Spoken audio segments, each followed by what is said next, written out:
রোজ সকালের মতো আজও মামের সকাল কিন্তু শুরু হয়ে গেছে। রোজ যেমন মাম্মাম ঘুম থেকে উঠেই কান্না শুরু করে দেয় ঠাম্মির ঘরে আসার জন্য, আজকেও কিন্তু সেটা থেকে একটুও অন্যথা হয়নি। মাম্মাম 6টা-7টার দিকে কান্না শুরু করেছিল, তাই মাম্মামকে নিয়ে মায়ের ঘরে চলে এসেছিলাম। এসে দুজনে একটু ঘুম দিয়ে নিয়েছি। মাম্মামকে ওই সময়টা ঘুম পাড়াতে গেলে আমার যে কি নাজেহাল অবস্থা হয়, আর ও ওই সময়টা ঘুমের জন্য কান্নাও করে। এই ঘরে এসে প্রথমে ওর ঠাম্মির কাছে যাবে, একটু আদর খাবে, তারপর ঘুমাবে।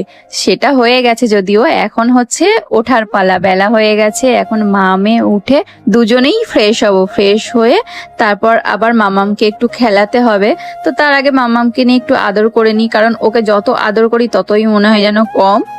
ওর ঘুমটা একটু যদি ভালো মতো হয় তো ওর মুডটা একদম ফ্রেশ থাকে, মানে ওই ঘুমটা ভাঙার পরই একদম ফোকলা একটা হাসি দিয়ে দেয় মুখের দিকে তাকিয়ে। ওই ফোকলা হাসিটা যে একটা মায়ের জন্য কি ভীষণ শান্তির, সে বলে বোঝানো নয়।